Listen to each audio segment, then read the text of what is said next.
नमस्कार. आम्ही सारे खवय्याच्या या भागात सर्व रसिकांचं मी अतिशय मनापासून स्वागत करतो. काय झालं तर मी एकदा ना ज्योतिषाकडे गेलो होतो. मी नाही बरं का, मला काही फारशी हौस नसते, पण आईने आजी घेऊन गेली होती.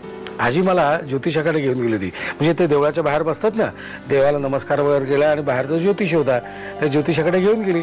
ज्योतिषाकडे बघितलेली मला असं वाटलं की ह्याचं काही खरं नाहीये. म्हणजे ह्या कसा काय जगणार, ह्याचं कसं काय होत असेल याचीच मला चिंता पडली. तो अगम्य भाषेत बराच वेळ काय काय बोलत होता. आजीलाही काही कळलं नाही, मला काही कळलं नाही. म्हटलं बरं ते जाऊ दे म्हणून आम्ही घरी आलो. काही दिवसानंतर मला तो ज्योतिषी दारूच्या अड्ड्याच्या बाहेर भेटला. आता मी तिथे काय करत होतो हे विचार होता का? तर मला तो तिथे भेटला. त्याने मला बोलवलं. हळूच त्याने मला सांगितलं, ए बाबा कोणाला काय सांगू नको, मी इथे होतो म्हणून. काय ज्योतिषी लोक दारू पितात म्हटल्यावर लोकांना एक वेगळ्या नजरेने बघायला लागतात ना लोक. मी काही फारसं लक्ष दिलं नाही. मग नंतर मला आजी परत काही दिवसांनी त्या देवळात घेऊन गेली. त्या देवळाच्या बाहेर परत तोच ज्योतिषी बसला होता. आजीने यावेळी मला वाटतं ठाण लिया था. ती बसली त्याच्यासमोर आणि माझा हात परत दाखवला. ज्योतिषाने हात बघितला आणि डोळे मिटवून घेतले. 1 मिनिट झालं, 2 मिनिटं झालं. म्हटलं हा काय डुलकी बिलकी काढतोय की काय माझा हात बघून. पण मग डोळे उघडले आणि त्याने मला सांगितलं, मला म्हणजे आजीला सांगितलं की हा खाण्याच्या क्षेत्रात जाणार. आजीने तिथेच कपाळाला हात मारला. आधीच एवढं खातो हा, आता आयुष्यभर असंच खात राहिलं की याचं काही खरं नाही. म्हणजे बहुतेक मला वाटतं, म्हणजे आजीला असं वाटतं की हा मुलगा म्हणजे मी कुठेतरी हायवेवर ढाबा बिबा टाकणार आणि तिथेच लग्न करून तिथेच संसार करणार. पण मला म्हणजे गमतीचा भाग सोडून द्या, पण माझ्या आयुष्यात असा योग येईल असं काही मला वाटलं नव्हतं बाबा. असो काय, असं सलग बोललं ना की मला भूक लागते खरंच. आणि भूक लागली की माझ्या मित्राला मी बोलवतोच. तो मित्र इथे हजर झालेला आहे. आपण त्याचे स्वागत करूया. नमस्कार. नमस्कार. आपली ओळख? सर मी शेफ सुनील परब. आणि कुठे असता आपण? सर मी मुलुंड पूर्वला वेणू रेस्टॉरंटमध्ये, वेणू फॅमिली रेस्टॉरंटमध्ये कार्यरत आहे. आणि किती वर्ष आहात तिथे? मी आता 2 वर्ष झाली. 2 वर्ष झाली. आणि त्याच्या अगोदर मी सेंटर हॉटेल तिथे माझं करिअर सुरू केलं आणि मला 15-16 वर्षाचा तरी अनुभव आहे. क्या बात आहे, क्या बात आहे. मूळचे कुठले तुम्ही? मूळचं मी कणकवली. कणकवली? हो. अरे वा. कणकवली शिरगाव. बरोबर. बरं मला सांगा, शाळा बिळा तुमची तिथेच कणकवलीत? नाही, शाळा माझी भाईंदर सेकंडरीला झाली. 10वी पास आहे मी फक्त. मग पुढचं म्हणजे 10वी नंतर तुम्ही काय केलं? म्हणजे एकदम इकडे कसं काय आलात? 10वी नंतर मी डायरेक्ट पहिला वडीलपणाचं, तुझं शिक्षण पूर्ण झालं आता तुझं तू बघ. मग शेवटी काय असंच तुमच्यासारखे मित्र वगैरे मिळाले, अरे इथे काम करशील का? डायरेक्ट हॉटेलमध्ये लागलो भांडी धुवायला. भांडी धुवून सुरुवात करत करत मग काका मामा करत सगळ्यांचं शिक्षण असं घेत या स्टेपवर आलोय आज. आमचे खवय्ये इथे वाट बघतात बरं का, की आज साला यांच्या सुनील भाऊंच्या हातून आपल्याला काहीतरी चांगलं खायला मिळणार आहे. आपण किचन कडे जायचं का? हो सर, या. आमच्या खवय्यांना तुम्ही आज काय दाखवणार आहे? मी आज माझ्या रसिक खवय्याला आहे ना खेकड्याचा मसाला दाखवणार आहे. खेकड्याचा मसाला? हो. आणि दुसरं काय? दुसरं मी भरलेला बोंबील. भरलेला बोंबील? हो. ओके. पहिल्यांदा काय बनवणार आपण? पहिल्यांदा आपण खेकडा बनवणार आहोत. खेकडा बनवणार.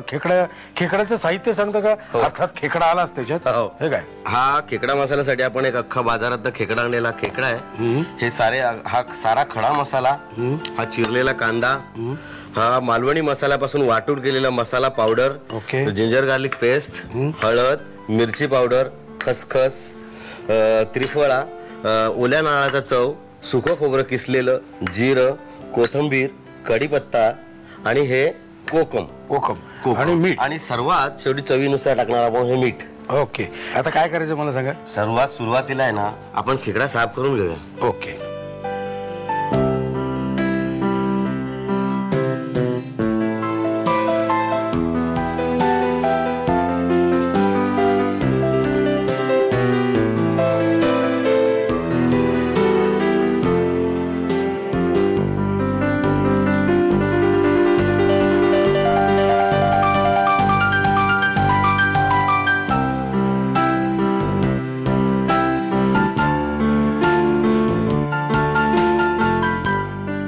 आता ह्या ज्या नांग्या आहेत, आपण ज्या नांग्या घेतल्या आहेत आणि त्याचा जो थोडासा अर्क उरलेला जो त्याच्या डोक्याजवळ, तो घेऊन हा मिक्सर मध्ये थोडा ग्राइंड करून घ्यायचा.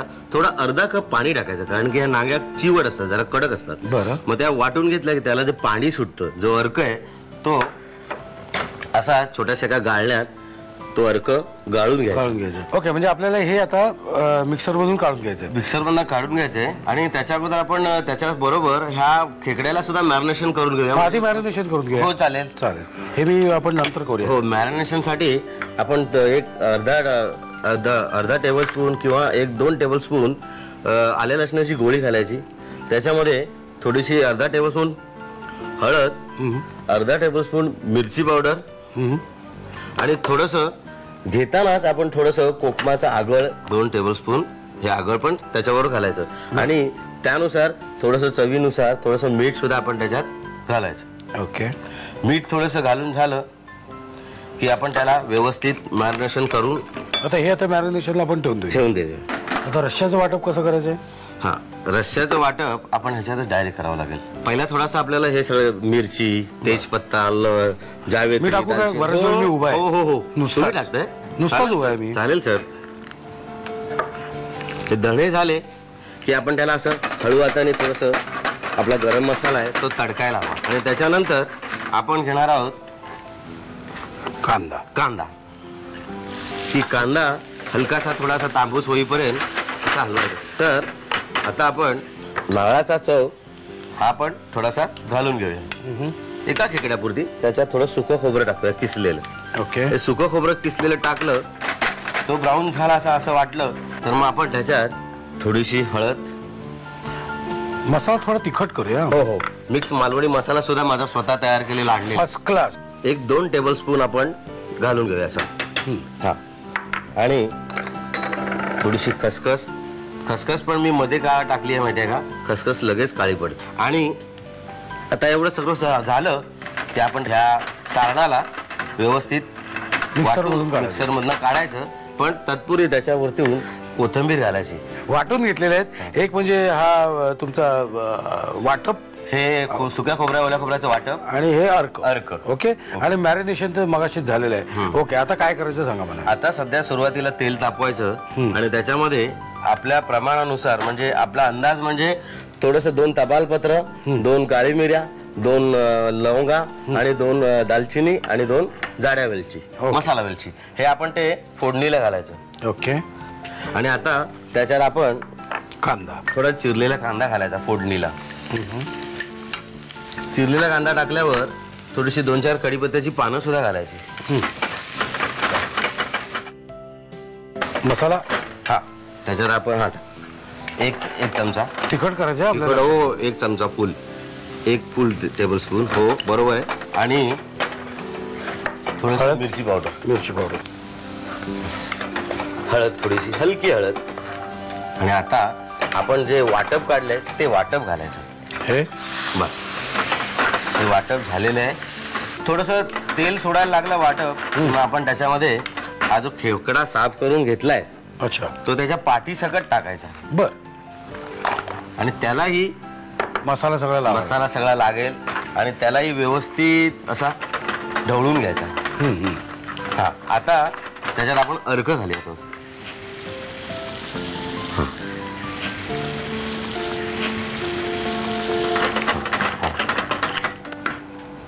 आणि आता मीठ आपल्या चवीनुसार जेवढं आपल्याला लागेल तेवढंच. आणि एक प्रकार असं पण आहे की खेकडा खारट पण असतो थोडासा. हो, त्याच्यात खारेपणा असतो. आता याला एक 5 ते 7 मिनिटं तो चांगला शिजू द्या. तोपर्यंत त्याच्यावर आपण थोडस हे कोकमाचं आगळ आणि 2-3 कोकमा सुद्धा घालायची त्याच्यात. बरं, हा, आणि मग त्याच्यावर अशी वरून थोडीशी कोथिंबीर घालायची. आणि कोथिंबीर घातली पुरे सर. हा, त्याच्यावर आपण थोडस अर्धा बाऊल म्हणजे असं खेकडा शिजेल अर्धा बाऊल असं पाणी घालायचं. जवळजवळ शिजण्यात तयारीतच आहे तो. पण तरी आपण त्याला थोडासा मंद गतीवर गॅस ठेवून 5 ते 7 मिनिटं झाकून ठेवूया. म्हणजे आपला खेकडा आतमध्ये व्यवस्थित शिजेल. 5 ते 7 मिनिटांनंतर उघडल्यानंतर खायला सुरुवात. कशाबरोबर खायचं? हा खास करून भाताबरोबर मस्त. ओके, भाताबरोबर मस्त खेकडा खायचा आहे, पण तुम्ही छान स्वच्छ अक्षरात, सुवाच्य अक्षरात, म्हणजे मोत्यासारख्या अक्षरात लिहून घ्या साहित्य आणि कृती. मालवणी खेकडा मसाला बनवण्यासाठी लागणारं साहित्य: खेकडा, खडा गरम मसाला, बारीक चिरलेला कांदा, मालवणी मसाला, लसूण पेस्ट, हळद, तिखट, खसखस, पिरफळ, मीठ, सुकं खोबरं, ओलं खोबरं, जिरं, कोथिंबीर, कढीपत्ता आणि आमसुलं. कृती: प्रथम खेकडा स्वच्छ करून घ्यावा. खेकड्याच्या नांग्या आणि मांस पाणी घालून मिक्सर मधून वाटावं आणि गाळून घ्यावं. आलं लसूण पेस्ट, हळद, तिखट, कोकम आगळ आणि मिठाचं मॅरिनेशन खेकड्याला 10 ते 15 मिनिटं लावून ठेवावं. खडा गरम मसाला, कांदा, ओलं खोबरं, सुकं खोबरं, हळद, मालवणी मसाला, खसखस, कढीपत्ता आणि कोथिंबीर हे वाटण एकत्र वाटून घ्यावं. पॅन मध्ये तेल गरम करून त्यामध्ये खडा गरम मसाला परतून घ्यावा. त्यामध्ये कांदा, कढीपत्ता, मालवणी मसाला, तिखट, हळद आणि ओल्या खोबऱ्याचं वाटण घालून परतून घ्यावं. त्यामध्ये मॅरिनेट केलेला खेकडा, खेकड्याची पाठ, खेकड्याचा अर्क, मीठ, कोकम आणि कोथिंबीर घालून शिजवून डिश सर्व्ह करावी.